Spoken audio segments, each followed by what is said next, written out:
Thumbelina by Hans Christian Andersen. Once upon a time there was a woman who longed to have a child, but she had not been blessed with one. In her desire, she visited an old witch who was known to have magical powers. "Please, give me a child," the woman begged.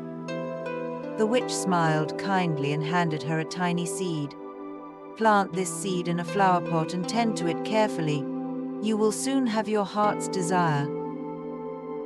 The woman took the seed home and planted it in a pot of rich soil. She watered it every day, and before long, a beautiful flower grew, one unlike any she had ever seen. The petals were tightly closed like a bud, but one day, as the woman leaned in to kiss the delicate flower, it suddenly bloomed. Inside the blossom sat a tiny girl, no bigger than the woman's thumb. The woman was overjoyed and named the tiny girl Thumbelina. She made her a bed out of a walnut shell, with petals of violet for her mattress, and placed her in the prettiest corner of her home. Thumbelina was small but full of life, and her sweet voice filled the house with happiness. One night, while Thumbelina lay sleeping in her walnut shell bed, a large, ugly toad crept through the window. The toad had been searching for a wife for her son and thought Thumbelina would be perfect. "She will make a lovely bride for my son," croaked the toad, and she picked up the walnut shell with Thumbelina inside and carried it away to the marsh where she lived. The next morning, Thumbelina awoke to find herself on a broad green lily pad in the middle of a muddy pond. The ugly toad and her son, who was just as unattractive and stupid as his mother, sat nearby, croaking happily. "This is my son," said the toad. "You will marry him, and you shall live with us in the mud." Thumbelina was horrified at the thought of marrying the toad's son and living in the marsh. She began to cry, but there was no one to help her. The little fishes in the pond heard her sobbing, and they took pity on her.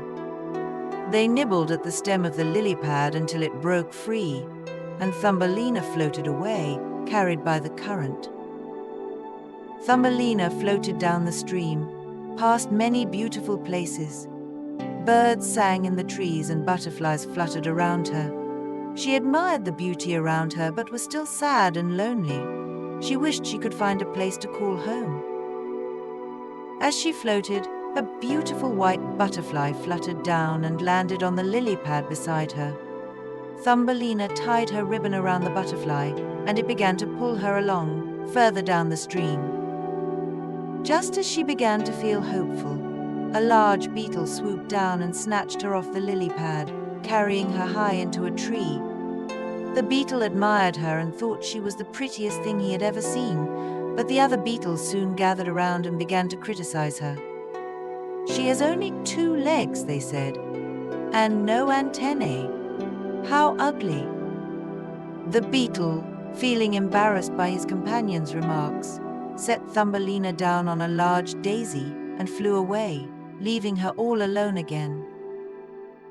Thumbelina lived through the summer, making a bed for herself out of soft grass and drinking nectar from the flowers. But when autumn came and the leaves began to fall, the air grew colder and Thumbelina had no place to stay warm. She wandered through the fields, shivering and hungry, until she found a small hole in the ground. It was the home of a field mouse. The kind field mouse invited Thumbelina inside. "You can stay with me through the winter," she said, "but you must keep my house clean and tell me stories." Thumbelina was grateful and agreed to the mouse's terms. She worked hard, and the field mouse treated her well. One day the mouse told Thumbelina that they were to have a guest, a wealthy mole who lived nearby. The mole was rich but dull and blind. He visited the field mouse often, and though he could not see Thumbelina, he heard her sweet voice and soon decided he wanted to marry her. The field mouse, eager to see Thumbelina well settled, encouraged the match, but Thumbelina was unhappy at the thought of living underground with the mole. One day, as Thumbelina and the mole were walking through one of the mole's tunnels, they found a swallow lying cold and still on the ground. Thumbelina was heartbroken, for she had often heard the swallows singing in the summer. The mole nudged the bird with his paw. "He's dead," he said. "Good riddance. He won't be keeping us awake with his singing anymore." But Thumbelina did not believe the swallow was dead. She waited until the mole had walked on ahead, and then she knelt beside the bird. She gently covered him with a blanket of soft hay and whispered, "Stay warm, little swallow." That night, Thumbelina returned to the swallow and found that he was still alive, though weak from the cold. She cared for him all through the winter, bringing him food and keeping him warm. The swallow grew stronger each day, and by the time spring arrived, he was ready to fly again. "Thank you for saving my life," said the swallow. "Come with me, and I will take you far away from here." But Thumbelina could not leave the kind field mouse without saying goodbye, so she declined the swallow's offer. Spring turned to summer, and the day of Thumbelina's wedding to the mole drew near. Thumbelina was very unhappy, but she did not want to disappoint the field mouse. On the day of the wedding, she stood outside the mole's tunnel, looking up at the warm sun, longing to be free. Just then, she heard the familiar song of the swallow. He had returned, and when he saw Thumbelina's sadness, he insisted she come with him. "Climb onto my back," he said. "I will take you away to a place where the sun always shines, and you will never be sad again."